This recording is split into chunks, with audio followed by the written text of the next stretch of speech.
Ajay Dua, former IAS officer and a secretary to the Government of India, joins me. I want your first reactions to this story because it's a story that many will say Ajay Dua reflects all that is wrong with the IAS. A belief that you can get away with certain special privileges that the Aam Aadmi cannot. A stadium is locked out for athletes but is not locked out for the senior bureaucrat to take his dog for a walk. What does that say about the state of our bureaucrats at times, sir?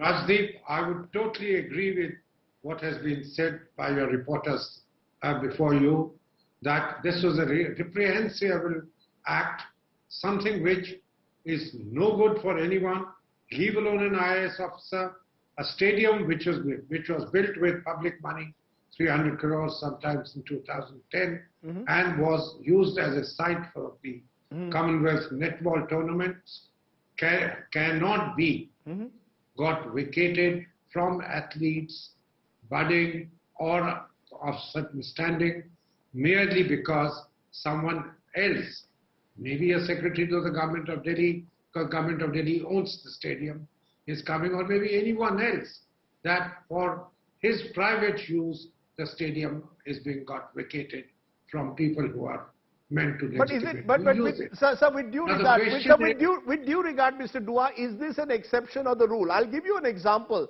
In Mumbai, for example, a few years ago, IAS officers demanded permanent membership for a club. When they were not being given it, they used their clout to say they would take over the grounds of the club and they would deny the club parking space. It became a huge issue in Mumbai, and eventually the IAS officers won out. They had to be given the extra memberships that they were demanding.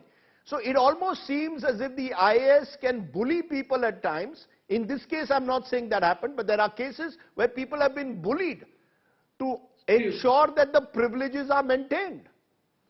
I would only submit two things, Rajdeep. One, every IAS officer is not similar to another. Sure. It might have been at a particular place, in a particular context, I would say if they did that in Mumbai, and I should have known it, I belong to the Maharashtra cadre of the IAS, or belonged.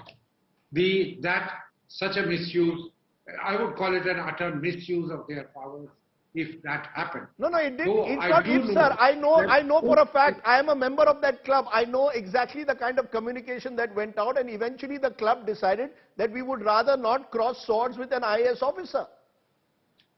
I think the club could have held out on their own stand, because I do know at least 3 of the reputed clubs in Mumbai. I happen to be a member of one of them when I was assigned in Mumbai, that they refused to ever dilute their rules, because irrespective, they said, you have to be a director rank to apply.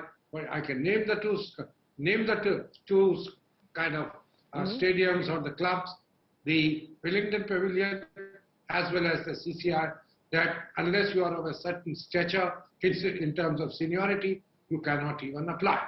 Now, the question is, if somebody has, in order to cover up their own fault, if they might have committed some error, or if they want to cover it up and they are willing to give in, you can't help that. Okay.